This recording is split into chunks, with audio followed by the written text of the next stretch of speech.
For so long, Black people specifically have had their stories told by other people. And the internet in this iteration is the first time in history that we've really had the ability to have access to tell our own stories. Mozilla is honoring 25 people who are shaping the future of the internet. Here are their stories. Can I borrow your phone? Sorry, I'm nervous, guys. Oh, don't be nervous. I'm Rachel Hislop. I'm a writer, I'm an editor, I'm a strategist, but I'm really just a storyteller who uses the internet as my place to tell stories. When I started my career, it was 2011.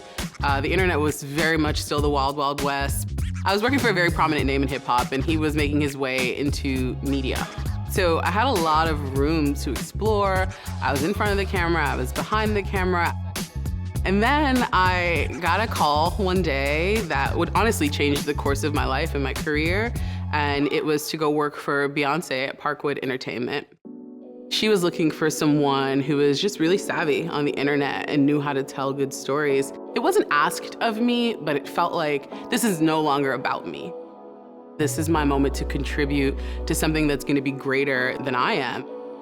And after doing that for 4 years, I became an editor-in-chief of OK Player first and then OK Africa. And that, for me, because I was used to being on the background, I was like, I have so much great talent here, I'm going to encourage them.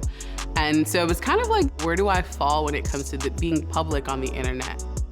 Because I'm a Black woman. I don't get second chances. I don't get to make a big mistake and then be like, oops. And because of that, I'd pull back a little bit more with my personal story. And so I noticed that whenever I was vulnerable, whenever I shared a little bit more, I'd always get these messages of people being like, oh my God, like, thank you for saying this. The pandemic was like the great leveling for all, and 2020 was that real turning point where I understood, like, I can also tell my own story. I can also make room for myself to exist on the internet in a comfortable way.